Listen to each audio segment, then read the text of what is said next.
నేను టైలరింగ్ నేర్చుకున్న కొత్తలో బుట్ట చేతులు కుట్టాలి అంటే నార్మల్గా ఎస్టిమేటెడ్గా కుట్టేసేదానండి. అది కూడా చిన్నపిల్లల లంగా జాకెట్లు మా అక్క వాళ్ళ పిల్లలవి, మా అన్నయ్య వాళ్ళ పిల్లలవి కుట్టేదాన్ని.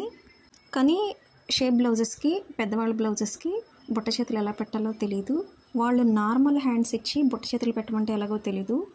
నార్మల్ హ్యాండ్స్ ఇచ్చి పైన మాత్రమే, భుజం దగ్గర మాత్రమే బుట్ట వచ్చేలా పెట్టమంటే ఒకలా కటింగ్ ఉంటుంది. పైన కింద భుజం దగ్గర అండ్ చెయ్యి లూజ్ దగ్గర రెండు వైపులా బుట్ట పెట్టాలంటే ఒకలా ఉంటుంది అనేది నాకు అసలు తెలియదండి. ఎవరినైనా అడిగినా చెప్పేవాళ్ళు కాదు. అయితే ఒకసారి నేను మిషన్ కుట్టడం స్టార్ట్ చేసిన తర్వాత ఒక ఆవిడ బుట్ట చేతులు అడిగారు ఫస్ట్ టైము. ఆ బుట్ట చేతులు అడిగినప్పుడు ఆవిడ బుట్ట చేతులు కొలుతున్న బ్లౌజు, నార్మల్ బ్లౌజు రెండూ తీసుకుని చెక్ చేసుకుని కుట్టానండి. నార్మల్ హ్యాండ్స్ ఇచ్చి బుట్ట పెట్టమంటే ఆ నార్మల్ హ్యాండ్ పొడవు కంటే కూడా ఒక 2.5 అంగుళాలు 2 అంగుళాలు పొడవు పెట్టుకుంటే సరిపోతుంది ఎక్సెస్.